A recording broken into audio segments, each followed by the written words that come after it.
Praise the Lord. ഒരു പ്രാവശ്യം കൂടെ എൻ്റെ സ്നേഹത്തെയും വന്ദനത്തെയും എല്ലാ ദൈവമക്കളെയും അറിയിക്കുന്നു. വീണ്ടും കർത്താവിൻ്റെ സന്നിധിയിൽ കർത്താവിൻ്റെ വചനവും സാക്ഷ്യവും നിമിത്തം നിങ്ങളോടൊപ്പം ഒരുമിച്ച് എനിക്കുമായിരിക്കാൻ കർത്താവ് ഒരവസരം ഒരുക്കി തന്നു. പറഞ്ഞു തീരാത്ത എല്ലാ നല്ല ദാനങ്ങൾ നിമിത്തം നമുക്ക് കർത്താവിന് നന്ദി കരേറ്റാം, സ്തോത്രം ചെയ്യാം. ഈ ലോക ജീവിതയാത്രയിൽ പെട്ടെന്നുള്ള അനേക അനിഷ്ട സംഭവങ്ങൾക്കകത്ത് ദൈവം നമ്മെ ഓരോ ദിവസവും അതിശയകരമായി അത്ഭുതകരമായി പരിപാലിച്ചുകൊണ്ടിരിക്കുന്ന കർത്താവിൻ്റെ കരുതലിനും സൂക്ഷിപ്പിനും കർത്താവ് ചെയ്യുന്ന സകല ഉപകാരങ്ങൾക്കും നന്ദി പറഞ്ഞുകൊണ്ടും നമുക്ക് ഇന്ന് കർത്താവിൻ്റെ വചനത്തിൽ നിന്ന് കേൾക്കാനും ദൈവത്തിന് നമ്മളെക്കുറിച്ചുള്ള പദ്ധതികളെക്കുറിച്ച് ഒന്നുകൂടെ മനസ്സിലാക്കാനും ഇടയാകട്ടെ എന്ന് ആത്മാർത്ഥമായിട്ട് പ്രാർത്ഥിക്കുകയാണ്. കഴിഞ്ഞ എപ്പിസോഡുകളിൽ ദൈവജനത്തിൻ്റെ അനുഗ്രഹിക്കപ്പെട്ട സാക്ഷ്യങ്ങൾ കേൾക്കുവാനിടയായി തീർന്നു. നിങ്ങളുടെ ജീവിതത്തിൽ ദൈവത്തിൻ്റെ വചനം ശക്തമായിട്ടും പരിവർത്തിക്കുന്നു എന്ന് കേൾക്കുന്നതിൽ ഞങ്ങൾക്ക് ഒത്തിരി സന്തോഷമുണ്ട്. കാരണം ദൈവത്തിൻ്റെ വചനത്തിനും മാത്രമേ നമ്മെ സൗഖ്യമാക്കാനും നമുക്ക് ആശ്വാസം തരാനും നമ്മെ വിടിവിപ്പാനും കഴിയത്തുള്ളൂ എന്നുള്ള കാര്യം നമുക്ക് നിശ്ചയമായിട്ടും അറിയാവുന്ന ഒരു കാര്യമാണ്. കാരണം പരിശുദ്ധാത്മാവ് പരിവർത്തിച്ചു കഴിഞ്ഞാൽ ദൈവത്തിൻ്റെ വചനത്തിന് ഭയങ്കരമായിട്ട് നമ്മുടെ ഹൃദയങ്ങൾക്കകത്ത് രൂപാന്തരങ്ങൾ വരുത്തുവാൻ കഴിയും. നമുക്ക് മാറ്റങ്ങൾ ഉണ്ടാകേണ്ടതായിത്തീരും. ദൈവത്തിൻ്റെ ആത്മാവ് ആകർഷിച്ചിട്ടല്ലാതെ പുത്രൻ്റെ അടുക്കലേക്ക് ആർക്കും കടന്നു വരാൻ കഴിയാതിരിക്കുന്നത് പോലെ ഞാനിന്ന് നിങ്ങളോട് സംസാരിക്കുന്ന ഈ വചനം നിങ്ങളുടെ ഉള്ളിൽ പരിവർത്തിക്കപ്പെടണമെങ്കിൽ പരിശുദ്ധാത്മാവ് ആകർഷിച്ചേ മതിയാകും. പരിശുദ്ധാത്മാവ് നിങ്ങളുടെ ഹൃദയങ്ങളെ തുറന്നേ മതിയാകും. പരിശുദ്ധാത്മാവിന് പ്രവർത്തിപ്പാൻ തക്കവണ്ണം ഒരുക്കപ്പെട്ട ഒരു നിലമായി നിങ്ങളുടെ ഹൃദയത്തെ വിട്ടുകൊടുക്കുക, നിങ്ങളുടെ ഭവനത്തെ വിട്ടുകൊടുക്കുക. അരിഞ്ഞ പുൽപ്പുറത്ത് പെയ്തിറങ്ങുന്ന മഞ്ഞും മഴയും പോലെ പരിശുദ്ധാത്മാവിൻ്റെ മഴ നിങ്ങളുടെ വീട്ടിനകത്ത് പെയ്തിറങ്ങുമ്പോൾ ആ കട്ടകൾ കുതിർന്നു മാറി, ആ തടസ്സങ്ങൾ മാറിയേച്ച് മണ്ണിനടിയിൽ കിടക്കുന്ന വിത്തുകൾ പെട്ടെന്ന് കിളിർത്തു വരുന്ന പോലെ കർത്താവിൻ്റെ വചനത്തിൽ ഇന്ന് നിങ്ങളുടെ ഭവനത്തിനകത്ത് ദൈവം നൽകിയിരിക്കുന്ന എല്ലാ വാഗ്ദത്തങ്ങളും കർത്താവിട്ടിരിക്കുന്ന എല്ലാ വചനങ്ങളും കിളിർത്തു വരുവാൻ ഞാൻ യേശു ക്രിസ്തുവിൻ നാമത്തിൽ കൽപ്പിക്കുകയാണ്.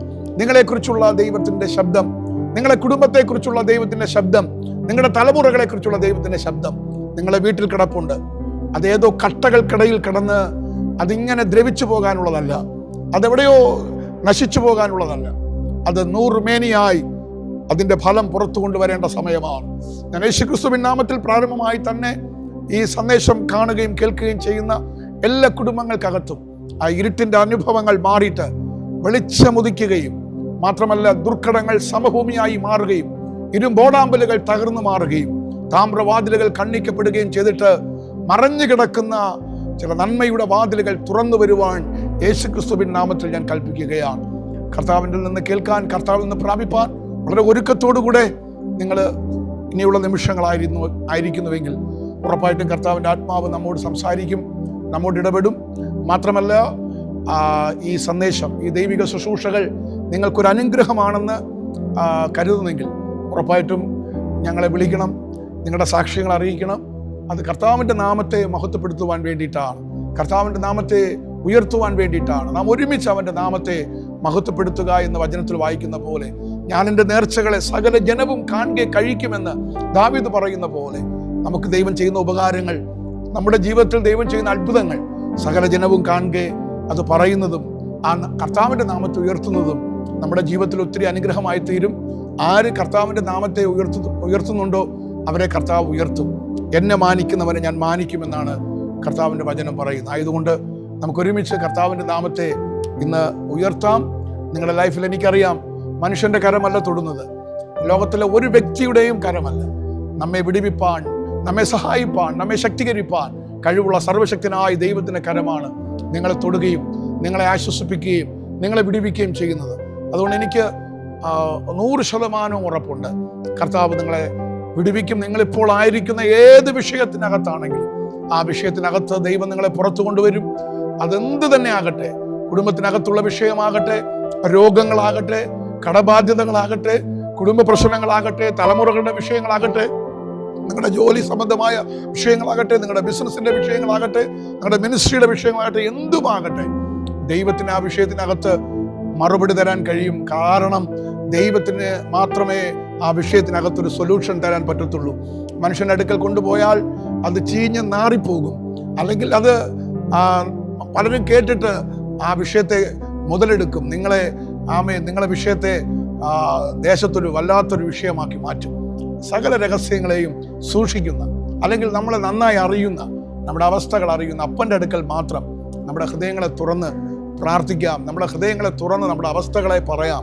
കർത്താവ് അത് വ്യക്തമായിട്ട് നമുക്ക് മറുപടി തരും. വ്യക്തമായിട്ടും ആ വിഷയങ്ങൾക്ക് ആൻസർ തരും. മാത്രമല്ല, അതിന് അപ്പുറത്തൊരു വഴി കർത്താവ് നമുക്ക് കാണിച്ചു തരും. അതുകൊണ്ട് എന്തെങ്കിലും നിങ്ങൾക്ക് പ്രോബ്ലംസ് ഉണ്ടെങ്കിൽ, നിങ്ങൾക്ക് ഹൃദയത്തിനകത്ത് ആഴമേറിയ മുറിവുകളുണ്ടെങ്കിൽ, ആരോടും പറയാൻ പറ്റാതെ നിങ്ങൾ ഇങ്ങനെ വീർപ്പുമുട്ടുന്നെങ്കിൽ മറ്റാരോടും ഷെയർ ചെയ്യണ്ട, മറ്റാരോടും നിങ്ങൾ കരയണ്ട, മറ്റാരോടും നിങ്ങൾ വിഷമിച്ച് നിങ്ങളെ അവസ്ഥകൾ പറഞ്ഞ് നടക്കണ്ട. കർത്താവിൻ്റെ അടുക്കലേക്ക് ഓടി വരൂ. കർത്താവിൻ്റെ മുൻപിൽ മുട്ടുകുത്തു. കർത്താവിനോട് എല്ലാം തുറന്നു പറയൂ. കർത്താവ് ആ വിഷയം ശ്രദ്ധ വെച്ച് കേൾക്കും. കർത്താവിന് ആ വിഷയത്തിനകത്ത് മറുപടി തരാൻ കഴിയും. ആയതുകൊണ്ട് ദൈവമക്കളെ, ഇന്ന് ആ ഒരു വിഷയത്തോടുള്ള ബന്ധത്തിലാണ് നിങ്ങളുമായി കർത്താവിന് സംസാരിക്കാനുള്ളത്. ആമേൻ. കർത്താവ് ഈ എപ്പിസോഡിൽ, പ്രത്യേകിച്ച് ഇന്നത്തെ ഈ ശുശ്രൂഷയിൽ, നിങ്ങളുടെ ഹൃദയങ്ങളെ അറിയുന്നു എന്ന് പരിശുദ്ധാത്മാവ് ഇടപെടുകയാണ്. ആമേൻ. നിങ്ങൾ എത്ര വേദനകളുടെ നടുവിലൂടെ പോയാലും ദൈവത്തിൻ്റെ ആത്മാവ് ഇപ്പോൾ പ്രവചനാത്മാവിൽ എന്നെ കാണിക്കുന്നു. നിങ്ങളുടെ ഹൃദയങ്ങളെ ദൈവം അറിയുന്നു. നിങ്ങളെ കുടുംബങ്ങളെ ദൈവം അറിയുന്നു. നിങ്ങളുടെ അവസ്ഥകളെ ദൈവം അറിയും. ദൈവത്തിന് അറിയാൻ മേലാഞ്ഞിട്ടുള്ള ഒരു കാര്യങ്ങളുമില്ല. ദൈവത്തിന് സകലതും അറിയാം. ഹല്ലേലൂയ. ആമേൻ. നമ്മുടെ ചിന്തകൾക്കും അപ്പുറം, നമ്മുടെ വിചാരങ്ങൾക്കും അപ്പുറം, നമ്മുടെ കണക്കൂട്ടലുകൾക്കും അപ്പുറം ദൈവത്തിന് നമ്മളെക്കുറിച്ചുള്ള ഒരു ഭയങ്കര പദ്ധതിയുണ്ട്, പ്ലാനുണ്ട്, ടൈം സെറ്റ് ചെയ്ത് വെച്ചിട്ടുണ്ട്. നമുക്ക് ആ ദൈവത്തിൻ്റെ പ്ലാനിലേക്ക്, പദ്ധതിയിലേക്ക് നമുക്ക് പ്രാർത്ഥനയോടുകൂടെ നമ്മുടെ ചിന്തകളെ, നമ്മുടെ ഹൃദയത്തെ ഏകാഗ്രമാക്കിക്കൊണ്ട് വചനത്തിലേക്ക് നമുക്ക് ശ്രദ്ധയെ തിരിക്കാം. ലൂക്കോസിന്റെ സുവിശേഷം 8-ാം അധ്യായം 49-ാമത്തെ വാക്യം. അവൻ സംസാരിച്ചു കൊണ്ടിരിക്കുമ്പോൾ തന്നെ പള്ളിപ്രമാണിയുടെ ഒരാൾ വന്ന്, നിന്റെ മകൾ മരിച്ചുപോയി, ഗുരുവിനെ പ്രയാസപ്പെടുത്തേണ്ട എന്ന് പറഞ്ഞു. യേശു അത് കേട്ടാറെ, ഭയപ്പെടണ്ട, വിശ്വസിക്കുക മാത്രം ചെയ്യുക, എന്നാൽ അവൾ രക്ഷപ്പെടും എന്ന് അവനോട് പറഞ്ഞു. വീട്ടിലെത്തിയാറെ പത്രോസ്, യോഹന്നാൻ, യാക്കോബ് എന്നിവരെയും ബാലയുടെ അപ്പനെയും അമ്മയും അല്ലാതെ ആരെയും അവൻ തന്നോടുകൂടെ അകത്തു വരുവാൻ സമ്മതിച്ചില്ല. എല്ലാവരും അവളെ ചൊല്ലി കരയുകയും മുറയിടുകയും ചെയ്യുമ്പോൾ, കരയണ്ട, അവൾ മരിച്ചില്ല, ഉറങ്ങുന്നതത്രേ എന്ന് അവൻ പറഞ്ഞു. ഹല്ലേലൂയ. ഈ സന്ദർഭം പല പ്രാവശ്യം നിങ്ങൾ വായിച്ചിട്ടുള്ളതും അനേകം ദൈവദാസന്മാരിൽ കൂടെ ഈ സന്ദേശത്തെക്കുറിച്ചുള്ള ദൈവിക അരുളപ്പാടുകളൊക്കെ കേട്ടിട്ടുണ്ടായിരിക്കാം. എന്നാൽ ഇന്ന് ദൈവസന്നിധിയിലായിരിക്കുന്ന ദൈവമക്കളോട് ദൈവത്തിന് പറയാനുള്ള ഒരു സന്ദേശത്തെ ഞാൻ നിങ്ങളിലേക്ക് കൈമാറുകയാണ്. ഈ 8-ാം അധ്യായം 1 മുതൽ വായിച്ചു വരുമ്പോൾ കർത്താവിൻ്റെ കൂടെ അനേകം പേർ യാത്ര ചെയ്യുകയാണ്. വലിയൊരു പുരുഷാരം നമുക്ക് ബൈബിൾ വായിക്കുമ്പോൾ കാണാൻ പറ്റും. യേശു എവിടെ പോയാലും വലിയൊരു പുരുഷാരം യേശുവിനോടൊപ്പമുണ്ട്. 5000-ഉം 7000-ഉം 4000-ഉം ഒക്കെ ആയിട്ട് ഒത്തിരി പുരുഷാരം യേശുവിനോടൊപ്പം ആ കാലഘട്ടത്തിൽ സന്ദർശിച്ചിരുന്നു. കർത്താവിൻ്റെ ആ ആത്മാവിൻ്റെ നിയോഗം അങ്ങനെയാണ്. കർത്താവ് എവിടെ ചെന്നാലും ആൾക്കാരുണ്ടാകും. കർത്താവ് ദൈവരാജ്യത്തിൻ്റെ ശക്തി ലോകത്ത് വെളിപ്പെടുത്തുമ്പോൾ, ആ ദൈവരാജ്യത്തിൻ്റെ ആ സന്ദേശം ലോകത്തെ അറിയിച്ചുകൊണ്ടിരിക്കുമ്പോൾ, അവിടെ രോഗികളുണ്ടെങ്കിൽ സൗഖ്യമാകും, ഭൂതങ്ങളുണ്ടെങ്കിൽ വിട്ടുപോകും, മരിച്ചവർ ഉണ്ടെങ്കിൽ ഉയർത്തെഴുന്നേൽക്കും, നാനാവ്യാധിക്കാർ, നാനാവ്യാധിക്കാർ, ഭൂതഗ്രസ്തർ, ഹല്ലേലൂയ, അങ്ങനെയൊക്കെയുള്ള വിവിധ തരത്തിലുള്ള രോഗികൾ ദൈവരാജ്യത്തിൻ്റെ ആ സന്ദേശം കേൾക്കുമ്പോൾ സൗഖ്യമാകും. അതുകൊണ്ട് ആയിരക്കണക്കിന്, ലക്ഷക്കണക്കിന് ജനങ്ങൾക്ക് വിടുതലായിക്കൊണ്ടാണ് യേശു തൻ്റെ യാത്ര ഇങ്ങനെ പൊയ്ക്കൊണ്ടിരിക്കുന്നത്. ആ യാത്രയുടെ മധ്യേ കർത്താവ് ഒരുപാട് കാര്യങ്ങൾ ശിഷ്യന്മാരോടും പുരുഷാരത്തോടും പറയുന്നത് നമുക്ക് ലൂക്കോസിന്റെ സുവിശേഷം 8-ാം അധ്യായം പഠിക്കുമ്പോൾ വളരെ വ്യക്തമായിട്ട് നമുക്ക് ഇവിടെ കാണാൻ പറ്റും. അതിലേറ്റവും പ്രധാനപ്പെട്ട ഒരു ഉദാഹരണം, കർത്താവ് ആ പുരുഷാരം ഇങ്ങനെ യേശുവിൻ്റെ കൂടെ നടക്കുമ്പം, യേശുവിനെ തിക്കിയും തിരക്കും വച്ചിങ്ങനെ നടക്കുമ്പം ആ സമയത്ത് കർത്താവ് അവരെല്ലാവരും നോക്കി പറയുന്ന ഒരു കാര്യമുണ്ട്. ഒരു മനുഷ്യൻ വിത്ത് വിതയ്ക്കാൻ പോയ ഒരു ഉപമയെക്കുറിച്ച് കർത്താവ് വളരെ വ്യക്തമായിട്ടും 8-ാം അധ്യായം അതിൻ്റെ 2-ാമത്തെ 3-ാമത്തെ വാക്യം മുതൽ ഇങ്ങനെ വായിച്ചു വരുമ്പോൾ കാണാൻ പറ്റും. ചിലത് പാറക്കെട്ടിൽ വീണു, ചിലത് മുള്ളിനിടയിൽ വീണു, ചിലത് വഴിയരികിൽ വീണു, ചിലത് നല്ല നിലത്ത് വീണു. ആ മുള്ളിനിടയിൽ വീണതും പാറയുടെ പുറത്ത് വീണതും വഴിയരികിൽ വീണതും അതെല്ലാം പെട്ടെന്ന് നശിച്ചുപോയി, വേരില്ലാതെ നശിച്ചുപോയി. ആകാശത്തിലെ പറവകൾ അതിനെടുത്തുകൊണ്ട് പോയി. അങ്ങനെ ഞെരുക്കങ്ങൾ വന്നപ്പോൾ പിന്മാറിപ്പോയി എന്നൊക്കെ പറഞ്ഞ് കർത്താവ് ആ വചനത്തിൻ്റെ ആ മർമ്മം എന്താന്ന് അതിൻ്റെ അവസാനത്തിലേക്ക് കടന്നു വരുമ്പോൾ കാണാൻ പറ്റും. നല്ല നിലത്ത് വീണത് നല്ല ഹൃദയങ്ങളിലേക്ക് അത് വീണിട്ട് അത് വളരെ ഫലം കായ്ക്കാനിടയായി തീർന്നു. നമ്മൾ വചനം കേൾക്കുന്നുണ്ട്. ഞാൻ ഈ സന്ദേശം കഴിയുമ്പോൾ ഒരു പക്ഷേ അടുത്ത് വേറൊരു സന്ദേശവുമായി അഭിഷക്തന്മാർ നിങ്ങളുടെ അടുക്കിലേക്ക് വരും. അല്ലെങ്കിൽ നിങ്ങൾ ദൈവസഭയിലേക്ക് പോയി നിങ്ങൾ വചനം കേൾക്കുന്നവരാണ്. പല മാധ്യമങ്ങളിലൂടെ മീഡിയയിലൂടെ ഒക്കെ നമ്മൾ വചനം കേൾക്കുന്നവരാണ്. ഞാൻ പലപ്പോഴും ശ്രദ്ധിക്കാറുണ്ട്, ഈ വചനം കേൾക്കുന്നത് നല്ല നിലത്ത് വീഴുന്നത് വളരെ ചുരുക്കം ദൈവമക്കളുടെ ഹൃദയങ്ങളിലാണ്. ഈ സന്ദേശം ഇപ്പോൾ തുടർന്നുകൊണ്ടിരിക്കുമ്പോൾ തന്നെ ചിലപ്പോൾ പ്രെയർ ലൈനിൽ ചിലർ വിളിക്കാറുണ്ട്. ഞാൻ അവരോട് പറയാറുണ്ട്, ഈ സന്ദേശം കേട്ടിട്ട് ദൈവം എന്താ നിങ്ങളോട് പറയുന്നത് അത് മനസ്സിലാക്കിയിട്ട് വിളിക്കൂ. ചിലർ ഈ സന്ദേശം കേൾക്കുന്നതിന് മുമ്പേ അവരുടെ വിഷമങ്ങളും അവരുടെ ആവലാതികളും അവരുടെ സങ്കടങ്ങളും അവരുടെ കുടുംബ പ്രശ്നങ്ങളും അവരുടെ മക്കളുടെ വിഷയങ്ങളും അവരുടെ അവസ്ഥകളും ഒക്കെ ഇങ്ങനെ പറയും. വചനം കേൾക്കാൻ അവർക്ക് സമയമേ ഇല്ല, വചനത്തിന് ശ്രദ്ധ കൊടുക്കാൻ അവർക്ക് കഴിയുന്നേ ഇല്ല. അവിടെ എവിടെയെങ്കിലും ഒരു പ്രെയർ ലൈൻ ഉണ്ടെങ്കിൽ ആ പ്രെയർ ലൈനിലെ നമ്പർ എടുത്ത് വെച്ചേച്ച് അവർ വചനം കേൾക്കാനോ എന്താണ് ദൈവം പറയുന്നെന്ന് മനസ്സിലാക്കാനോ ശ്രദ്ധിക്കാതെ അവർ പെട്ടെന്ന് പ്രാർത്ഥിക്കുന്നവരെ വിളിച്ച് അങ്ങനെയുള്ള കാര്യങ്ങൾ പെട്ടെന്ന് അറിയിക്കുകയാണ്. ഞാൻ എല്ലാ ദൈവമക്കളോടും പറയുന്നു, നിങ്ങളോട് ദൈവത്തിൻ്റെ വചനം സംസാരിക്കുന്നു എന്ന് അല്ല, പരിശുദ്ധാത്മാവ് ഇടപെടുന്നു എന്ന് ബോധ്യം വന്നു കഴിഞ്ഞാൽ ആ പ്രെയർ ലൈനൊക്കെ അവിടെ നിൽക്കട്ടെ, പ്രാർത്ഥിക്കുന്നവരൊക്കെ അവിടെ നിൽക്കട്ടെ. നിങ്ങൾ ശ്രദ്ധയോടെ ആ വചനം കേൾക്ക്. ആമേൻ. ശ്രദ്ധയോടെ വചനം കേൾക്ക്. വചനം ഹൃദയത്തിനകത്തോട്ട് ഇറങ്ങി ചെല്ലുമ്പം അത് ഒരുക്കപ്പെട്ട ഒരു നിലമായിട്ട് കിടക്കുന്ന ഒരു ഹൃദയമാണെങ്കിൽ ഉറപ്പായിട്ടും ആമേൻ, നിങ്ങൾ വിളിച്ചില്ലെങ്കിലും അവരെ കിട്ടിയില്ലെങ്കിലും പ്രാർത്ഥിക്കുന്നവരെ കിട്ടിയില്ലെങ്കിലും ആ പ്രെയർ ടീം നിങ്ങൾക്ക് വേണ്ടി പ്രാർത്ഥിച്ചില്ലെങ്കിലും നിങ്ങൾ ഈ വചനം കേട്ടുകൊണ്ടിരിക്കുമ്പോൾ ഹൃദയത്തിൽ ആ വചനം സംഗ്രഹിച്ചുകൊണ്ടിരിക്കുമ്പോൾ അത്ഭുതകരമായി നിങ്ങളുടെ വിഷയങ്ങൾക്ക് മറുപടി ഉണ്ടാകും, വിടുതലുണ്ടാകും. ആയതുകൊണ്ട് വചനം നല്ല നിലത്ത് വീഴുന്ന ഒരു വിത്ത് പോലെ നമ്മുടെയൊക്കെ ഹൃദയങ്ങളിൽ വീഴുവാൻ ഇടയാകേണ്ടതിനായി സ്വർഗം നമ്മെ സഹായിക്കുമാറാകട്ടെ. കർത്താവ് ഉപമയെല്ലാം പറഞ്ഞിട്ട് ഗലീലയ്ക്ക് അപ്പുറത്തുള്ള ഗദരദേശത്തേക്ക് യേശു പോവുകയാണ്. യേശു പോകുന്ന യാത്രയിൽ കടലും കാറ്റുമൊക്കെ പ്രതികൂലമായിട്ട് കടന്നു വരികയാണ്. യേശു ഒരു വ്യക്തിയെ തേടിയാണ് ആ ദേശത്തേക്ക് കടന്നു പോകുന്നത്. പുരുഷാരത്തെ അവിടെ മാറ്റിവെച്ച് കർത്താവിന്റെ അടുത്ത പ്രോഗ്രാം ആമേൻ ആ ഗദരദേശത്തേക്കാണ്. ഒരു വ്യക്തിയെ വിടിവിപ്പാൻ, ആ വ്യക്തിയിൽ വെളിപ്പെട്ട് നിൽക്കുന്ന ദുരാത്മാവിനെ പുറത്താക്കി ആ വ്യക്തിയിലൂടെ ആ പട്ടണത്തിന് ഒരു ഉണർവ് കൊടുക്കാൻ കർത്താവിന്റെ പ്രോഗ്രാം അതാ ആ പട്ടണത്തിലേക്കാണ്. അവിടെ പോയി അവിടെ വലിയ കാര്യങ്ങൾ കർത്താവ് ചെയ്യുന്നു. ആ ഭൂതത്തെ പുറത്താക്കുന്നു, ആ മനുഷ്യനെ പുറത്തേക്കെടുക്കുന്നു. ആ മനുഷ്യൻ പിന്നെ ഗദരദേശത്തെ സുവിശേഷകനായി മാറുന്നു. താൻ മുഖാന്തരം ആ പട്ടണത്തിന്റെ ശാപം മാറുന്നു. ആ പട്ടണം കർത്താവിനെ അറിയുവാനിടയായിത്തീരുന്നു. താൻ മടങ്ങി വരുമ്പോൾ, താൻ വീണ്ടും ഗലീലയ്ക്ക് മടങ്ങി വരുമ്പോൾ അനേകം പുരുഷാരം തന്നെ വെയിറ്റ് ചെയ്യുകയായിരുന്നു. ഹല്ലേലൂയ, തന്നെ കാത്തിരിക്കുകയായിരുന്നു, മഹാസന്തോഷത്തോടെ കാത്തിരിക്കുകയായിരുന്നു. കണ്ടോ, കർത്താവിന്റെ വചനം കേൾക്കാൻ, കർത്താവിനെ കാണാൻ ഒരു കൂട്ടം ജനം ഇതാ വളരെ സന്തോഷത്തോടെ കാത്തിരിക്കുകയാണ്. ഞാനത് നിങ്ങൾക്ക് വേണ്ടി ഒന്ന് വായിക്കട്ടെ. ലൂക്കോസിന്റെ സുവിശേഷം 8-ാം അധ്യായം 40-ാമത്തെ വാക്യം. യേശു മടങ്ങി വന്നപ്പോൾ പുരുഷാരം അവനെ സന്തോഷത്തോടെ കൈക്കൊണ്ടു. കണ്ടോ, ഹല്ലേലൂയ. അവൻ 26-ാമത്തെ വാക്യം. അവൻ ഗലീലയ്ക്ക് നേരെയുള്ള ഗദരദേശത്ത് അണഞ്ഞു. ആ ദേശത്ത് പോയിട്ട് കർത്താവ് ആ മനുഷ്യനെ, ആ ഭൂതങ്ങൾ പിടിച്ച മനുഷ്യനെ സൗഖ്യമാക്കി. അവിടെ വലിയൊരു ദൈവപ്രവൃത്തി വെളിപ്പെട്ട ശേഷം 40-ാമത്തെ വാക്യത്തിലേക്ക് വരുമ്പോൾ യേശു മടങ്ങി വന്നപ്പോൾ പുരുഷാരം അവനെ സന്തോഷത്തോടെ കൈക്കൊണ്ടു. ഹല്ലേലൂയ.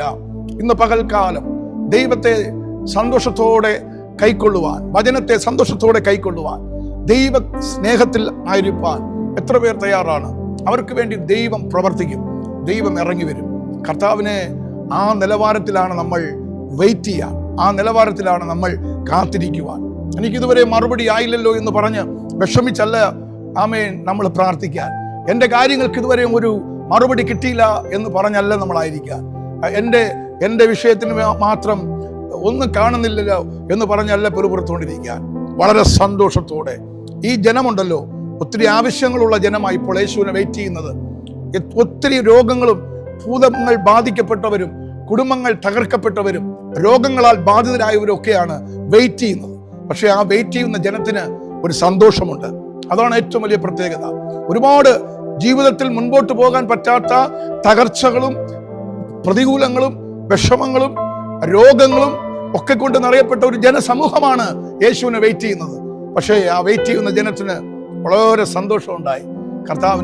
കർത്താവിനെ പ്രതീക്ഷിക്കുകയാണ്. ഇന്ന് ഈ സന്ദേശം കേൾക്കുന്ന ദൈവത്തിന്റെ പൈതലെ, കർത്താവിനെ കുറിച്ച് കേൾക്കുമ്പോൾ അല്ലെങ്കിൽ കർത്താവിന്റെ അടുക്കിലേക്ക് അടുത്ത് വരുമ്പോൾ നമ്മുടെ ഹൃദയം ഇങ്ങനെ ഉള്ളൊരു ഹൃദയമായിരിക്കണം. ഹല്ലേലൂയ. ജീവിതത്തിന്റെ പരാജയങ്ങളെ മുൻപിൽ കണ്ടിട്ട് ദുഃഖത്തോടെ അല്ല കർത്താവിനെ വെയിറ്റ് ചെയ്യാൻ. ജീവിതത്തിൽ വന്നുപോയ കുറെ വേദനകളും കുറെ പ്രശ്നങ്ങളും ആയിട്ടല്ല കർത്താവിനെ വെയിറ്റ് ചെയ്യുവാൻ. ജീവിതത്തിൽ ഒരു പ്രതീക്ഷയില്ല, എനിക്കിനി മുന്നോട്ട് പോകാൻ പറ്റത്തില്ല എന്നുള്ള ദുഃഖത്തോടെ അല്ല കർത്താവിനെ വെയിറ്റ് ചെയ്യാൻ. കർത്താവിനെ വെയിറ്റ് ചെയ്യുന്നത് എത്ര കഷ്ടങ്ങളാകട്ടെ, എത്ര വേദനകളാകട്ടെ, എത്ര പ്രതികൂലങ്ങളാകട്ടെ, അവിടെ ഒരു പ്രതീക്ഷയോടുകൂടെ കർത്താവിനെ സന്തോഷത്തോടെ നിങ്ങൾ വെയിറ്റ് ചെയ്താൽ, നിങ്ങൾ കാത്തിരിക്കുന്ന വിഷയത്തിന്റെ മേൽ, നിങ്ങൾ പ്രാർത്ഥിക്കുന്ന വിഷയത്തിന് മേൽ നിശ്ചയമായും ദൈവപ്രവൃത്തി വെളിപ്പെടും. കർത്താവ് ആ വിഷയത്തെ തൊടും. കാരണം നിങ്ങൾ വളരെ പ്രതീക്ഷകളോടും വളരെ സന്തോഷത്തോടും കൂടെയാണ് കർത്താവിൽ നിന്ന് ചിലത് പിടിക്കുവാൻ, കേൾക്കുവാൻ, അനുഭവിപ്പാൻ നിങ്ങൾ കാത്തിരിക്കുന്നത്. അതുകൊണ്ട് കർത്താവ് ആ വിഷയത്തിനകത്തേക്ക് ഇറങ്ങി വന്നാൽ നിശ്ചയമായിട്ടും മറുപടി കർത്താവ് തന്നിരിക്കും. യേശുവിന്റെ അടുക്കൽ ആരെല്ലാം ഓടിച്ചെന്നിട്ടുണ്ടോ അവരെല്ലാം അത്ഭുതങ്ങൾ കണ്ടെഴുന്നേറ്റിട്ടുണ്ട്. ഈ ദിവസങ്ങളിൽ ആമേൻ, പുരുഷാരത്തെ മറക്കുക, നിങ്ങളുടെ പാരമ്പര്യങ്ങളെ മറക്കുക, നിങ്ങളുടെ പൊസിഷനെ മറക്കുക, നിങ്ങളുടെ മറ്റെല്ലാ ലോകത്തിലെ സ്ഥാനമാനങ്ങളെ മറക്കുക. എന്നിട്ട് കർത്താവിനെ വലുതായി കണ്ടേച്ച് ആ കർത്താവിന്റെ പാദപിടത്തിലേക്ക് ചെന്ന് വീഴാൻ തയ്യാറായാൽ, അവനോട് പ്രാർത്ഥിക്കാനും അവനോട് ആരാധിപ്പാനും കർത്താവിനെ സ്നേഹിപ്പാനും തയ്യാറായാൽ, നിങ്ങൾ അനുഭവിക്കുന്ന ഏത് വിഷയമാണെങ്കിലും ആ വിഷയത്തിനകത്തുനിന്ന് നിങ്ങളെ പുറത്തു കൊണ്ടുവരും. ആ വിഷയത്തിനകത്തുനിന്ന് ദൈവം നിങ്ങളെ കരകയറ്റും. ആ വിഷയത്തിനകത്തുനിന്ന് ദൈവം നിങ്ങളെ അത്ഭുതകരമായി വിടുവിക്കുവാനിടയായിത്തീരും. യോഹന്നാന്റെ സുവിശേഷം 11-ാം അധ്യായം നമ്മൾ പഠിക്കുമ്പോൾ യേശു സ്നേഹിച്ച ലാസറിന്റെ വീട്ടിനകത്ത് ആമേൻ ഇതാ സംഭവിക്കാൻ പാടില്ലാത്തൊരു സംഭവം നടക്കുകയാണ്. ആമേൻ, ആ മകൻ ലാസർ മരിച്ചുപോയി. ആ വീട്ടിൽ ഒരു അപ്പനോ അമ്മയോ ഇല്ല. ആ സഹോദരനും ആ 2 സഹോദരിമാരും മാത്രമുള്ള വീട്. അതുകൊണ്ട് തന്നെ ആ ഭവനത്തെ കർത്താവ് ഒത്തിരി സ്നേഹിച്ചിരുന്നു. ആ ഭവനത്തെ കർത്താവ് ഒരുപാട് വിസിറ്റ് ചെയ്തിരുന്നു, ഒരുപാട് കരുതിയിരുന്നു. എന്നാൽ ഇത്രയും കർത്താവ് കരുതിയിരുന്ന വീട്, ഇത്രയും കർത്താവ് വിസിറ്റ് ചെയ്ത വീട്, ഇത്രയും ദൈവം പ്രൊട്ടക്ട് ചെയ്ത വീട്, ആ വീട്ടിനകത്ത് ഇതാ സംഭവിപ്പാൻ പാടില്ലാത്ത ഒന്ന് സംഭവിച്ചിരിക്കുന്നു. ആമേൻ. ലോകം ഇതാ എതിരായി, 4 ഭാഗത്തുനിന്നും ആ വീട്ടിനെതിരായി, 4 ഭാഗത്തുനിന്നും ആ വീട്ടിന് നേരെ ചോദ്യങ്ങളുമായി ഇതാ വിരൽ ചൂണ്ടുകയാണ്. ഹല്ലേലൂയ. ആമേൻ. എങ്ങനെ ഇപ്പോൾ ആ സഹോദരിമാർ നിൽക്കും? ഒന്ന്, ആ വീട്ടിലെ സഹോദരൻ നഷ്ടപ്പെട്ട വേദന. 2, ലോകം മുഴുവനും ആമേൻ അവർക്ക് നേരെ വിരൽ ചൂണ്ടുകയാണ്. അവരുടെ ബന്ധുക്കൾ വിരൽ ചൂണ്ടുകയാണ്, നാട്ടുകാർ വിരൽ ചൂണ്ടുകയാണ്. എന്തിയെ നിന്റെ ഗുരുനാഥൻ, എന്തിയെ നിന്റെ ദൈവം എവിടെ എന്നൊക്കെ പലരും ആ കുടുംബത്തിന് നേരെ വിരൽ ചൂണ്ടുകയാണ്. ഇതുപോലെ ഇന്ന് പകലും അനേക വ്യക്തികൾക്ക് നേരെ ആമേൻ പ്രതികൂല സാഹചര്യങ്ങളിലൂടെ കടന്നുപോയപ്പോൾ നിങ്ങൾക്ക് നേരെ ആരെങ്കിലും വിരൽ ചൂണ്ടുന്നെങ്കിൽ, നിങ്ങൾക്ക് നേരെ 4 ഭാഗത്തു നിന്നും പ്രതികൂലത്തിന്റെ കാറ്റുകൾ അടിക്കുന്നെങ്കിൽ ഭാരപ്പെടേണ്ട. ഇതുവരെയും ആരും കാണാത്ത, ഇതുവരെയും ആരും കണ്ടിട്ടില്ലാത്ത ഒരു ദൈവപ്രവൃത്തി നിങ്ങളുടെ ഭവനത്തിനകത്ത് വെളിപ്പെടാൻ സമയമായി എന്നാണ് അതിന്റെ അർത്ഥം. ഹല്ലേലൂയ. അവിടെ കൊണ്ട് തീരുവല്ല, അവിടെ കൊണ്ട് തകരുവല്ല, അവിടെ കൊണ്ട് നിങ്ങൾ നശിക്കുവല്ല. അതിനകത്ത് ഇതുവരെയും സംഭവിക്കാത്ത ഒരു അത്ഭുതം നിങ്ങളുടെ ലൈഫിൽ സംഭവിക്കാൻ പോകും. ഇതുവരെയും നടന്നിട്ടില്ലാത്ത ഒരു ദൈവപ്രവൃത്തി അവിടെ വെളിപ്പെടാൻ പോവുകയാണ്. ഹല്ലേലൂയ. ഇന്ന് പകൽ ചില വിഷയങ്ങൾക്കകത്ത് ദൈവത്തിന്റെ മഹത്വം വെളിപ്പെടാൻ പോകുന്നു. ദൈവത്തിന്റെ മഹത്വം ആ വിഷയത്തിനകത്ത് അധികമായി വെളിപ്പെടാൻ പോവുകയാണ്. മരിച്ചു നാറ്റം വെച്ച 4 ദിവസമായ ആ വീട്ടിന്റെ പശ്ചാത്തലം നിങ്ങൾക്കും എനിക്കും ചിന്തിക്കുന്നതിനേക്കാൾ അപ്പുറമാണ്. ഞാനും നിങ്ങളും ചിന്തിക്കുന്നതിനേക്കാൾ അപ്പുറമാണ്. വലിയോ ഒരു പുരുഷാരം അവിടെയും കരയാനുണ്ട്, അവിടെയും നിലവിളിക്കാനുണ്ട്, അവരെ ആശ്വസിപ്പിക്കാനുണ്ട്. 4-ാമത്തെ ദിവസം യേശു കർത്താവ് ബെഥാനി എന്ന ഗ്രാമത്തിലെത്തുമ്പോൾ യോഹന്നാന്റെ സുവിശേഷം എന്നെ വല്ലാതെ ഇന്ന് പകൽ ചിന്തിപ്പിക്കുവാനിടയായി. യേശു അവിടെ എത്തുന്നു എന്നറിഞ്ഞപ്പോൾ ഹല്ലേലൂയ, ആമേൻ, യേശുവിന്റെ അടുക്കലേക്ക് മറിയ ഓടിയെത്തുകയാണ്. 11-ാം അധ്യായം 28-ാമത്തെ വാക്യം യോഹന്നാന്റെ സുവിശേഷം 11-ാം അധ്യായം 28-ാമത്തെ വാക്യം, തന്റെ സഹോദരിയായ മറിയയെ സ്വകാര്യമായിട്ട് ഇതാ മാർത്ത വിളിച്ചു പറയുകയാണ്, ഗുരു വന്നിട്ടുണ്ട് എന്ന് പറയുമ്പോൾ ആമേൻ, അവൾ കേട്ട ഉടനെ എഴുന്നേറ്റ് അവന്റെ അടുക്കൽ വന്നു, യേശുവിന്റെ അടുക്കൽ വന്നു. കണ്ടോ, യേശു അതുവരെ ഗ്രാമത്തിൽ കടക്കാതെ മാർത്ത അവനെ എതിരേറ്റ സ്ഥലത്ത് തന്നെ ആയിരുന്നു. യേശുവിന്റെ അടുക്കൽ വരിക, ഇതൊരു ഭയങ്കര ഒരു ഡെഡിക്കേഷനാണ്, തീരുമാനമാണ്. എല്ലാ പ്രതികൂലങ്ങളെയും എല്ലാ പ്രതിസന്ധികളെയും തരണം ചെയ്തുകൊണ്ട് യേശുവിന്റെ അടുക്കലെത്തുക എന്നുള്ളത് ഒരു ഭയങ്കര തീരുമാനമാണ്. അങ്ങനെ ആരൊക്കെ തീരുമാനിച്ചിട്ടുണ്ടോ അവർക്ക് വേണ്ടി എന്തും ചെയ്യാൻ കർത്താവ് അന്നും ഇറങ്ങി ഇന്നും ഇറങ്ങിക്കൊണ്ടിരിക്കുകയാണ്. യേശുവിൻ രക്തം ജയമെടുക്കുന്നു. ഹല്ലേലൂയ. ഈ വചനം കേട്ടുകൊണ്ടിരിക്കുമ്പോൾ ദൈവ പൈതലേ, നിനക്ക് യേശുവിന്റെ അടുക്കലെത്താൻ തടസ്സമായിട്ട് എന്താണെന്നോ അതിനെ ഇന്ന് പകൽ ബ്രേക്ക് ചെയ്യാൻ തയ്യാറായാൽ, അതിനെ ചാടിക്കടക്കാൻ തയ്യാറായാൽ, അതിനെ പൊട്ടിച്ചെറിയാൻ തയ്യാറായാൽ കർത്താവ് നിന്റെ വിഷയത്തിനകത്ത് അത്ഭുതം പ്രവർത്തിക്കും. യായിറോസ് മകൾ വീട്ടിൽ മരിക്കാൻ കിടക്കുക, ആ മരിക്കാൻ കിടക്കുന്ന കൊച്ചിനെ അവിടെ ഇട്ടേച്ച് യേശു നിൽക്കുന്നിടത്തേക്ക് ഓടിയെത്തി ആ കാലെ പിടിച്ച് യേശുവിനോട് ആ വിവരം പറഞ്ഞു. 4 ദിവസമായി ആ വീട്ടിലെ സഹോദരൻ മരിച്ചതിന്റെ ദുഃഖത്തിൽ കണ്ണുനീരുകൊണ്ട് വളരെ വേദനയോടെ ആ മുറിക്കകത്ത് കിടന്ന് കരയുന്ന മറിയയുടെ കാതിൽ ഗുരു വന്നിട്ടുണ്ടെന്ന് കേട്ടപ്പോൾ ആ ഗ്രാമത്തിൽ കടന്ന സമയം അത്രേ ഉള്ളൂ. ആ ഗ്രാമത്തിൽ ആ സ്ഥലത്തേക്ക് അവൾ ആ കിടക്ക വിട്ട്, അല്ലെങ്കിൽ ആ കരയുന്ന കരച്ചിൽ അവിടെ വിട്ടേച്ച്, അവിടെ കൂടിയിരിക്കുന്ന ബന്ധുക്കളെ അവൾ ആശ്വസിപ്പിക്കുന്ന മറ്റ് സഹോദരങ്ങളെല്ലാം അവിടെ വിട്ടേച്ച് അവൾ ഓടി യേശുവിന് അടുക്കലെത്തുകയാണ്. ഹല്ലേലൂയ. ആരെന്ത് പറയുമെന്നുള്ളത് അവൾക്ക് വിഷയമല്ല. കഴിഞ്ഞ ചില മിനിറ്റുകളായി അവളെ പലരും പരിഹസിക്കുക, കരഞ്ഞിയ കണ്ണുമായി ആമേൻ വേദന സഹിക്കാൻ പറ്റാതെ ഹൃദയം പൊട്ടുന്ന വേദനയുമായി ആ റൂമിൽ കിടന്ന് കരയുന്ന മറിയോട് ചിലരൊക്കെ ആശ്വാസത്തിനാണ് വന്നെങ്കിലും അവര് ചോദിക്കുക, നിന്റെ ഗുരു എവിടെ, ഇവിടെ പോയി ഈ പ്രതികൂല സാഹചര്യത്തിനകത്ത് എന്നൊക്കെ അവളെ ഇട്ട് വേദനിപ്പിക്കുന്നുണ്ട്. അവളെ ഹൃദയത്തെ വല്ലാതെ ഇട്ട് കുത്തുന്നുണ്ട്. കഴിഞ്ഞ 4 ദിവസമായി ആ സഹോദരന്റെ വേർപാടിന്റെ ദുഃഖം ഒരു ഭാഗത്ത്, മാത്രമല്ല എന്തേ ഈ പ്രതിസന്ധിയിൽ നിന്റെ ഗുരു എന്തിയെ എന്ന് ചോദിച്ച് മറ്റുള്ളവരുടെ പരിഹാസം വേറൊരു ഭാഗത്ത്. ഇങ്ങനെ കഴിഞ്ഞ കുറെ മണിക്കൂറുകളായി കീറി മുറിക്കുന്ന വേദനകളുമായി, ഹൃദയത്തിൽ ഒരു അമ്പേൽക്കുന്നത് പോലെ ഹൃദയത്തിൽ വല്ലാത്ത വേദനകളുമായി ആ റൂമിൽ കിടക്കുന്ന മറിയയുടെ കാതിൽ വന്ന ഒരു ശബ്ദം ഇതാണ്, നിന്റെ ഗുരു വന്നിട്ടുണ്ട്. ഇത് കേൾക്കുമ്പോൾ മറ്റുള്ളവിടെ നിന്ന് എന്തെന്ന് അവൾ ശ്രദ്ധിച്ചില്ല, പരിഹാസം എന്തെന്ന് അവൾ ശ്രദ്ധിക്കാൻ നിന്നില്ല, ചുറ്റുപാടുമുള്ള പ്രതികൂലങ്ങൾ എന്താണ് എന്ന് അവൾ ചിന്തിച്ചില്ല, ആരെന്നെ പിടിച്ചു നിർത്തും എന്നൊന്നും അവൾ നോക്കി നിന്നില്ല. അവൾ എല്ലാവരെയും അതിജീവിച്ചുകൊണ്ട്, എല്ലാ പ്രതികൂലങ്ങളെയും അതിജീവിച്ചുകൊണ്ട്, എല്ലാ പ്രതിബന്ധങ്ങളെയും പ്രതികൂലങ്ങളെയും ചാടിക്കടന്നുകൊണ്ട് യേശു ഇരിക്കുന്നിടത്തേക്ക് അവൾ എത്തുവാനിടയായി. ഹല്ലേലൂയ. ആമേൻ. ഈ ദിവസങ്ങൾ നിങ്ങൾ വിടുതൽ ആഗ്രഹിക്കുന്നുവോ, സൗഖ്യം ആഗ്രഹിക്കുന്നുവോ, ദൈവപ്രവൃത്തി കാണുവാൻ ആഗ്രഹിക്കുന്നുവോ, ദൈവത്തിൽ നിന്ന് എന്തെങ്കിലും പ്രാപിപ്പാൻ ആഗ്രഹിക്കുന്നുവോ, ഇന്ന് പകൽ ആരെങ്കിലും നിങ്ങളെ വീട്ടിലേക്ക് വരട്ടെ എന്നല്ല, ആമേൻ, ആരെങ്കിലും നിങ്ങളെ ഒന്ന് തൊടട്ടെ എന്നല്ല, എന്തെങ്കിലും ഒരു ദൈവപ്രവൃത്തി എന്റെ വീടിനകത്തേക്ക് ഇറങ്ങി വരട്ടെ എന്നല്ല, അതിനേക്കാളപ്പുറം ദൈവത്തെ ആരാധിക്കുന്നിടത്തേക്ക്, പ്രാർത്ഥിക്കുന്നിടത്തേക്ക്, എന്റെ കർത്താവിന്റെ അടുക്കലേക്ക് ഈ ദിവസങ്ങൾ ഞാൻ എന്തു വില കൊടുത്തും കടന്നു പോകും. എന്റെ രക്ഷ ഞാൻ കരസ്ഥമാക്കും, എന്റെ വിടുതൽ ഞാൻ കരസ്ഥമാക്കും, എന്റെ അനുഗ്രഹം ഞാൻ കരസ്ഥമാക്കുമെന്ന് ആമേൻ ഹൃദയത്തിന്റെ ആഴത്തിൽ നിന്ന് ഒരു തീരുമാനമെടുത്ത് നിങ്ങൾ വിശ്വാസത്തിന് വേണ്ടി ഒരു സ്റ്റെപ്പ് എടുക്കാൻ തയ്യാറായാൽ, 1000 സ്റ്റെപ്പ് നിങ്ങൾക്ക് വേണ്ടി എടുക്കാൻ ഇതാ കർത്താവ് റെഡിയായി നിൽക്കുകയാണ്. ദുഷ്ടപിശാച് നിങ്ങളെ തകർക്കാൻ നോക്കുമ്പോൾ നിങ്ങളോട് ദൈവത്തിന്റെ ആത്മാവ് പറയുന്നത് അത് നിസ്സാരമാക്കുക, അതിനെ നിസ്സാരമാക്കുക. ഭയപ്പെടണ്ട, വിശ്വസിക്കുക മാത്രം ചെയ്യുക. ഇന്ന് കർത്താവിൽ വിശ്വസിക്കുക, കർത്താവിന്റെ വചനത്തിൽ വിശ്വസിക്കുക, കർത്താവിന്റെ ആത്മാവിനെ ഇന്ന് പകൽക്കാലം അനുവദിക്കുക നിങ്ങളുടെ വിഷയത്തിനകത്ത്. ആമേൻ. കർത്താവ് ആ പ്രാർത്ഥിക്കുന്ന വിശ്വസിക്കുന്നവരെയും കൊണ്ട് ആ റൂമിനകത്ത് കയറി കർത്താവ് ബാലയുടെ കൈ പിടിച്ച് എഴുന്നേൽപ്പിക്കുവാനിടയായി. ബാല എഴുന്നേറ്റു, സംസാരിക്കാൻ തുടങ്ങി. നഷ്ടപ്പെട്ടത് കർത്താവ് ആ വീട്ടിൽ മടക്കി കൊടുത്തു. കർത്താവിന്റെ ആത്മാവ് ഈ പകൽ ഇടപെടുന്നു. ഭയപ്പെടാതെ വിശ്വസിക്കുന്ന ചിലർക്ക് വേണ്ടി നഷ്ടപ്പെട്ടത്, ശത്രു കവർന്നെടുത്തത്, ശത്രു മൂടി വെച്ചത് ഇന്ന് പകൽ മടങ്ങി വരുന്നൊരു കാഴ്ച ദൈവത്തിന്റെ ആത്മാവ് വ്യക്തമായി കാണുകയാണ്. അതേപോലെ അല്ലേ നമ്മൾ നേരത്തെ വായിച്ച ആ ലാസറിന്റെ വീട്ടില് ആ യഹൂദന്മാരും ആ മറിയയും മാർത്തയും ഒക്കെ കരയുന്ന കണ്ടിട്ട് യേശു അവരോട് ചേർന്ന് കരഞ്ഞിട്ട് പറയുക, കരയണ്ട. ഹല്ലേലൂയ. കണ്ടോ? ആമേൻ. മറുപടി ഉണ്ട്. കർത്താവിന്റെ അടുക്കൽ ഇന്ന് പകൽ കരഞ്ഞാൽ മറുപടി ഉണ്ട്. നയീൻ പട്ടണത്തിലെ വിധവ അവളുടെ ഏകജാതനായ ഒരു മകനെയും കൊണ്ട് പട്ടണത്തിന്റെ പുറത്ത് ആ സെമിത്തേരിയിൽ കൊണ്ട് അടക്കാൻ പോകുന്ന പോക്കിൽ കർത്താവ് ആ കരയുന്ന ആ വിധവയുടെ കണ്ണുനീര് കണ്ടിട്ട് അവളോടും പറഞ്ഞത് എന്താണ്? നീ ഇനി കരയണ്ട, നീ ഇനി കരയണ്ട.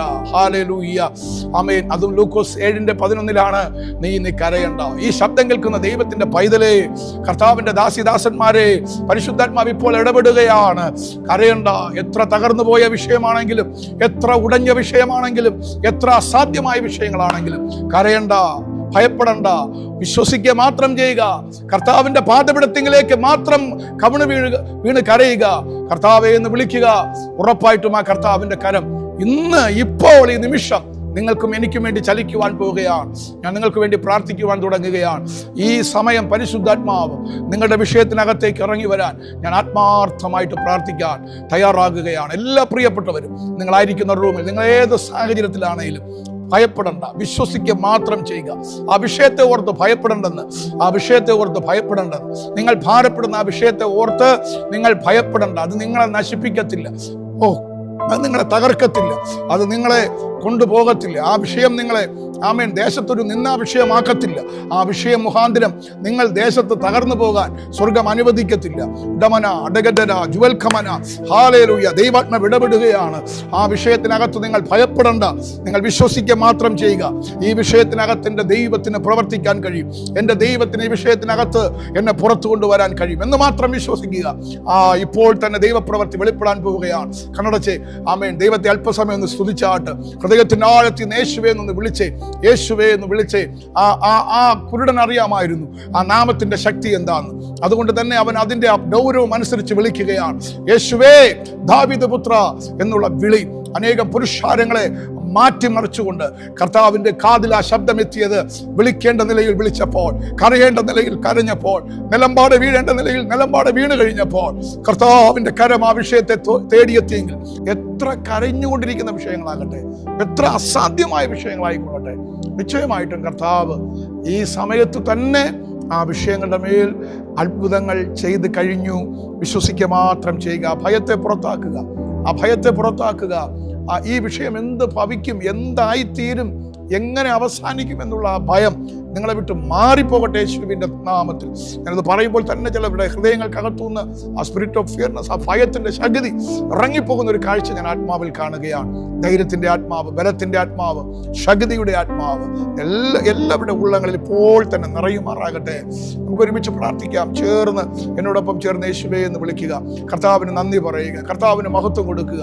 ആമേൻ. യേശുവേ, നിന്റെ ഇഷ്ടം ചെയ്യാൻ എന്നെ സമർപ്പിക്കുന്നു എന്ന് പറയുക. കർത്താവേ, അങ്ങയുടെ അടുക്കലേക്ക് ഓടിയെത്താൻ, എൻ്റെ മുൻപിലുള്ള എല്ലാ പ്രതിസന്ധികളെയും പ്രതികൂലങ്ങളെയും തരണം ചെയ്തുകൊണ്ട് അങ്ങയുടെ അടുക്കലേക്ക് ഓടിയെത്താൻ എനിക്ക് ആഗ്രഹമുണ്ട്. കർത്താവെ, ആ വഴികൾ എൻ്റെ മുമ്പിൽ തുറന്നു വരട്ടെ എന്ന് കൽപ്പിക്കുക, തുറന്നു വരട്ടെ എന്ന് കൽപ്പിക്കുക. ചില വീടുകൾക്കകത്ത് കർത്താവിനെ ആരാധിക്കുന്ന ഒരു വഴി തുറന്നു വരികയാണ്. ചില തലമുറകളുടെ മുൻപിൽ കർത്താവിന് വേണ്ടി നിൽക്കുന്ന ഒരു വാതിൽ തുറന്നു വരികയാണ്. ചില കുടുംബജീവിതങ്ങൾക്കകത്ത് ദൈവത്തെ ആരാധിക്കുന്ന ഒരു വാതിൽ തുറന്നു വരികയാണ്. കർത്താവെ, സ്വർഗം അങ്ങനെ ചെയ്യുന്നതിനായി സ്തോത്രം. പരിശുദ്ധ കർത്താവെ, നല്ല ദൈവമേ, അനുഗ്രഹിതമായ നല്ല ദിവസത്തിനായി സ്തോത്രം. ഇന്ന് പകൽ ഞങ്ങൾ കേട്ട ദൈവത്തിന്റെ വചനത്തിന്റെ ശക്തി എല്ലാ കുടുംബങ്ങളിലും വെളിപ്പെട്ട കൃപയ്ക്കായി സ്തോത്രം ചെയ്യുന്നപ്പ. എങ്ങനെ മുന്നോട്ട് പോകും, ഈ വിഷയം എങ്ങനെ ഇനി ഉയർത്തെഴുന്നേൽക്കും? ആമേൻ. എല്ലാം നഷ്ടപ്പെട്ടു, ആ ജീവിതത്തിലൊന്നും മടങ്ങി വരികയില്ലല്ലോ, ആമേൻ എന്നൊക്കെ ചിന്തിച്ച ഏതെങ്കിലും മേഖലകളുണ്ടെങ്കിൽ കർത്താവെ, നഷ്ടപ്പെട്ടതെല്ലാം അവരുടെ കൈകളിലേക്ക് മടങ്ങി വരുന്ന ദിവസങ്ങളായി ഈ ദിവസങ്ങൾ മാറട്ടെ കർത്താവെ. ആമേൻ. ചിലരുടെ മുമ്പിൽ തലകുനിയേണ്ടി വന്നു, ചിലരുടെ നിന്ദകൾ കേൾക്കേണ്ടി വന്നു, പരിഹാസങ്ങൾ കേൾക്കേണ്ടി വന്നു, ഒറ്റപ്പെടേണ്ടി വന്നു. നാല് ഭാഗത്തു നിന്നുള്ള എതിരുകൾ, പ്രതികൂലങ്ങൾ തളർത്തി കളഞ്ഞിട്ടുണ്ട്. ചിലരുടെ കർത്താവെ വാക്കുകൾ ഹൃദയത്തെ വല്ലാതെ കുത്തി വേദനിപ്പിച്ചിട്ടുണ്ട്, തകർത്തിട്ടുണ്ട്. നമ്മളുടെ വ്യക്തികളൊക്കെ അടിയങ്ങൾ ആത്മാവിൽ കാണുന്നു.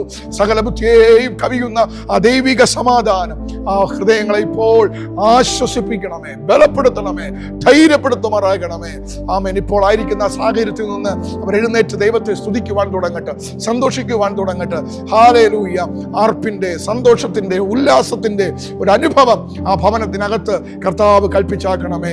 ആ ഗലീലയിലുള്ള ജനം യേശുവിന്റെ ആ വരവ് സന്തോഷത്തോടെ കാത്തിരുന്നത് പോലെ ഞങ്ങൾ ഇന്ന് പകൽ സന്തോഷത്തോടെ കർത്താവെ അങ്ങയുടെ വിടുതലിന് വേണ്ടി കാത്തിരിക്കുകയാണ്. അങ്ങയുടെ അത്ഭുതങ്ങൾക്ക് വേണ്ടി കാത്തിരിക്കുകയാണ്. ഓ റഗബശഗമനറബൗദിമിനിയ. ഹല്ലേലൂയ. ആമേൻ. ഇപ്പോൾ ആ ജനം ആമേൻ സൗഖ്യമാകട്ടെ. ഇപ്പോൾ ഈ ജനം വിടുതൽ പ്രാപിക്കട്ടെ. ഇപ്പോൾ തന്നെ എല്ലാ ദുഃഖങ്ങളും മാറിപ്പോകട്ടെ. വിലാപ പാപങ്ങൾ നൃത്തമാകട്ടെ, കയ്പ് മധുരമായി തീരട്ടെ, അസാധ്യങ്ങൾ സാധ്യമായി തീരട്ടെ. ഹല്ലേലൂയ. ഏത് വിഷയത്തിനകത്താണോ ആ വിഷയത്തിനകത്ത് കർത്താവിൻ്റെ കരം നീട്ടി തുടങ്ങിയതിനായി സ്തോത്രം. എല്ലാ ബഹുമാനവും മഹത്വം അങ്ങേക്ക് തരുന്നു യേശുവിൻ നാമത്തിൽ തന്നെ പിതാവേ. ആമേൻ, ആമേൻ, ആമേൻ, ആമേൻ. സർവശക്തനായ ദൈവത്തിൻ്റെ കൃപ നിങ്ങളെല്ലാവരെയും താങ്ങുകയും പൊതിയുകയും ചെയ്യട്ടെ എന്ന് ആത്മാർത്ഥമായി പ്രാർത്ഥിക്കുകയാണ്. കർത്താവിൻ്റെ കൃപ നമ്മെ താങ്ങിയില്ലെങ്കിൽ നമുക്ക് നിൽക്കാൻ പറ്റത്തില്ല. കർത്താവിൻ്റെ കൃപ നമ്മെ പ്രൊട്ടക്റ്റ് ചെയ്തില്ലെങ്കിൽ നമുക്ക് ഈ ലോകത്ത് ആമേൻ സ്മൂത്തായി സ്വസ്ഥതയോടെ നീങ്ങാൻ പറ്റത്തില്ല. ആയതുകൊണ്ട് കർത്താവിൻ്റെ കാവലും കർത്താവിൻ്റെ സംരക്ഷണവും എല്ലാം നിങ്ങളെ കൂടെ എപ്പോഴും ഇരിക്കുമാറാകട്ടെ. അടുത്ത ദിവസങ്ങളിൽ ഒരുമിച്ച് നാം തമ്മിൽ കാണും വരെയും ആ കൃപയ്ക്കകത്ത് നമുക്ക് ഒരുമിച്ച് മറയാം. God bless you. Thank U.